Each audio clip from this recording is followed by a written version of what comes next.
Hello, very good evening to all of you. Sorry for the past 2 days. I've been a bit busy. So today we are going to continue with a brand new chapters where we are going to enter chapter 3 where we are going to talk about equilibrium. So we start from chapter 3A where we are going to talk about chemical equilibrium. Let's begin.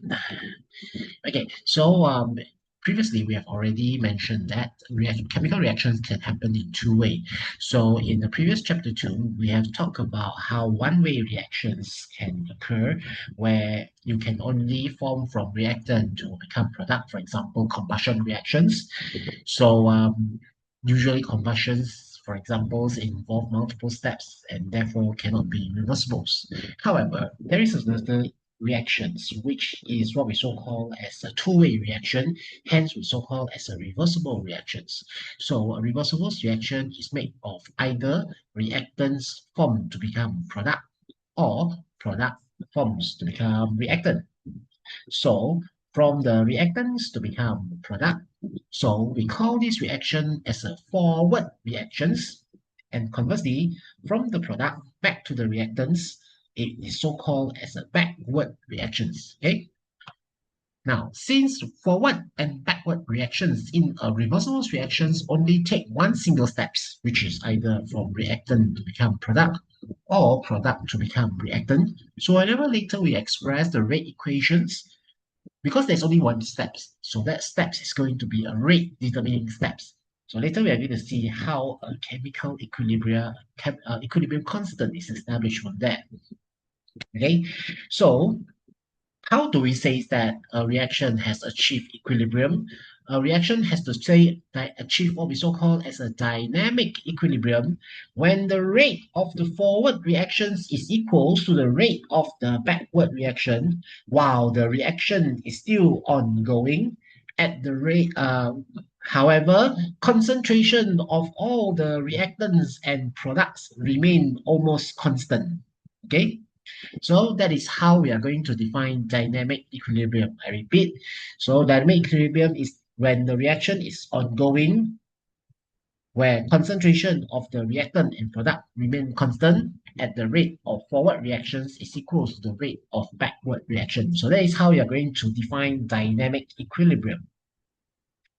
Okay, so let's say for examples, if we have a chemicals equation, namely WPA plus QB give RC plus ZT. Okay, so how are you going to express the rate of reaction at the forward for the forward reaction? So the rate of the forward reaction is expressed as what? Okay, so it's expressed as K1. I'm going to call it as K1 in here times concentration of A power of P and concentration of B power of Q, whereas the rate of the backward reactions, okay, so backward reaction that I write as K minus 1 is when rate for the backward is equals to K negative 1 times concentration of C power of R times concentration of D power of S. Okay, so teacher, why is it that we can straight away take PQRS as our why can we directly take stoichiometry coefficient as the order of the reactions?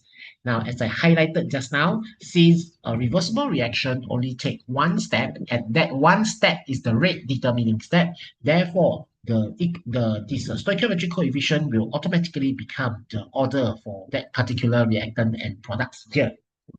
And in a chemical equilibrium, we say that rate of the forward reaction is equal to the rate of backward reaction. So put these two rates together, what will you have? You have the reactions is expressed as K1 A power of P B power of Q is equals to K minus 1 C power of R D power of S. Okay, now bringing all the constant to one side, and while the concentration on the other side, you shall have K1 over K minus 1 is equals to C power of R D power of S over A power of P times B power of Q. And since constant times constant will give you a brand new constant, so therefore this constant is also known as Kc, which represent equilibrium constant for concentration. Okay, so this is what it represents equilibrium constant for concentration, where in here we are going to write as Kc equals to C power of R D power of S over A power of P times B power of Q. So basically, it is the concentration of product over concentration of the reactants. Okay, so that is how we are going to express Kc for the reactions. Okay. Okay, so for example, if you have 2SO2 plus O2 give 2SO3, so we can express our Kc as follow. We write Kc is equals to concentration of SO3 square over concentration of SO2 square times O2 in here. Okay, so now when you have a graph of concentration against time, so since SO2 are the reactants, while the SO3 are the products of the reaction. So if we start from SO2 and O2 being the concentration of the reactant, so that is why you notice with time pass, concentration of the reactant decrease. So since oxygen is also a part of the reactant, so concentration of the reactant decrease.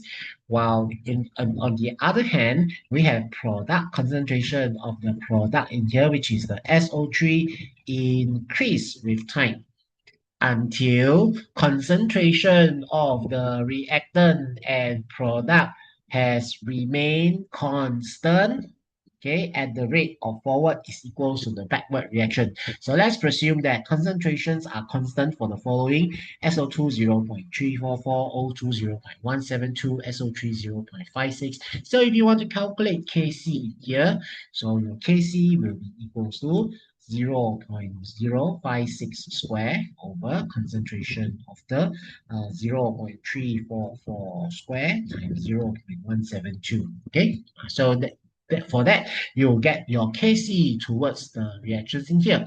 Now, let's have a look on the other way around, where in here, because we already said that the reaction is reversible. So if we are going to look from the backward reaction, where 2SO3 will form 2SO2 gas plus O2 gas. So in here, we are going to say that from the angle of the backward, where SO3 now is the product, while the SO2 and O2, SO3 here is the reactant, while SO2 and O2 here are the products. So we write the concentrations in here. So you get 0.424, 0.212, and 0.76. So the ratio yield exactly the same Kc value under constant temperature. Now, even though I say that we look from the backward reaction, but we use the same expression of just now, where we have concentration of 0.076 square over concentration of 0.424 square and concentration of 0.212 here. Okay, so at the end, you still get the same Kc as the previous one. So what are we trying to highlight at the end of the day is under constant temperature, the Kc will remain the same regardless who is the reactant and who is the products of the reactions. Okay. Okay, so now we are going to start to relate with the pressure in here, where we are going to study how equilibrium constant can also be achieved in the form of gas. Okay, so a gas dynamics require a shift of concentration to pressure.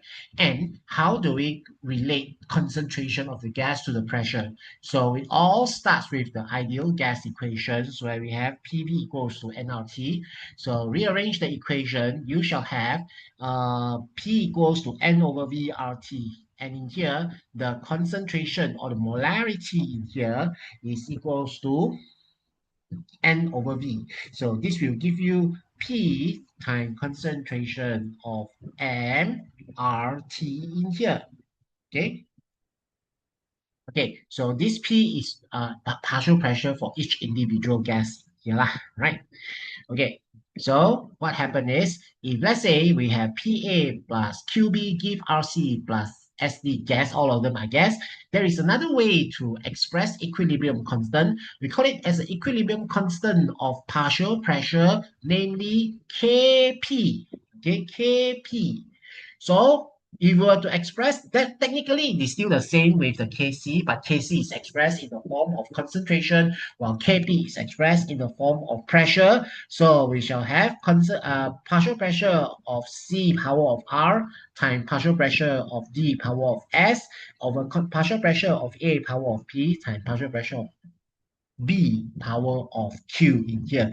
And note that Kc can be for aqueous and gas, whereas Kp is specifically for gas only. Okay, so we are going to relate in between Kc and Kp in here. So as I mentioned just now, so in Kc, you describe for aqueous solution and concentration, whereas Kp is exclusively for gas. So in Kc, we use molarity, while the Kp, we use partial pressure. So unit for the concentration is mole, but that's meter cube, while unit of the pressure may be atmosphere, may be Pascal, depends on what you are, we are discussing in here, okay? Okay, so now how do we get to this Kp is equals to Kc RT power of n in here? Okay, so now back to the equation just now. So we say that Kc in here is equals to concentration of C power of R, D power of S over concentration of A power of P times B power of Q. And then just now we also say that Kp is equals to partial pressure of R, partial pressure of C power of R, partial pressure of D power of S over partial pressure of A power of P over time partial pressure of B power of Q. So how do we at the end relate to Kp is equals to KCRT delta N in here? So we are now going to substitute where partial pressure of A is equals to concentration of ART, partial pressure of B is equals to concentration of BRT, partial pressure of C is equals to concentration of CRT, whereas partial pressure of D is equals to concentration of DRT. So substitute into the Kp in here. So you get your Kp is equals to partial pressure of C just now, isn't it? So you substitute CRT power of just now we said R, right? Then concentration of D RT power of S over concentration of ART power of P, power of P time concentration of BRT power of Q in here. So we are going to pull all the concentration out.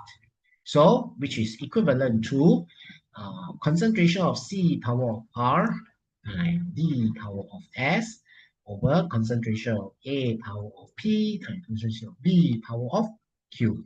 And then time with RT. So because this is power, so R plus S minus B plus Q in here. And this R plus S and Q will be equals to what we so called as the delta N. So the delta N in here is the total mole stoichiometry of the product minus total mole of the stoichiometry for the reactant. And isn't that this one is equivalent to Kc just now? So that is why it brings us to the conclusion saying that Kp is equals to Kc times RT power of the delta N in here, okay? So, and then the temperature here must be in Kelvin, right? So that is how we are going to relate between Kp and Kc. So let's make use of the example for ammonia. Let's say for ammonia, we have N2 plus 3H2 give 2 NH3. So if you were to express Kc, so Kc in here will be equals to concentration of NH3 square over concentration of N2 times concentration of H2 cubed. Okay, and if you were to express the partial pressure in here, where we have Kp is equals to partial pressure of the ammonia square over partial pressure of the nitrogen times partial pressure of the hydrogen cube in here. Okay, so substitute Kp into the Kc here. So you should have Kp is equals to KcRT times 2 minus 1 plus 3. So your Kp is equal to KcRT minus 2. So when your Kp is equals to Kc, Your Kp will be equals to Kc when your RT delta N is equals to 0 in here. That means the total mole of the product is minus total mole of the, is equal to the total mole of the reactants in here. Okay, so that is how we are going to relate between Kc and Kp here, right? So so for conclusion, okay, for concentration, we use the reaction rate relate to the law of mass of action. We get Kc, whereas in gas, we use ideal gas equation to derive the partial pressure, and we can relate to the Kp. So they are related to the RT power of the delta. And okay, so let's have a look at how are you going to this one. So your mission one, decomposition of the hydrogen iodide, write the Kc and Kp and what is the value of delta N. Whereas your second mission, the dissociation of phosphorus pentachloride PCl5 gives PCl3 plus Cl2, write the Kpe and calculate delta N. So how are you going to do that? Okay, so in the Kc, you have H2 times I2 over Hi square, okay, product of a reactant. So your delta N is equal to 0. So this is where your Kp also equals to partial pressure of the H2 and partial pressure of I2 over partial pressure of the Hi square. Okay, and this is when your Kp will be equals to Kc since your delta N is equals to 0. Whereas in here, for the Kc, for the second case, we have concentration of the PCl3 times concentration of the Cl2 over concentration of PCl5, where this is the expression of Kp. So in here, you have Kp equals to Kc times RT power of 1 in here. Okay.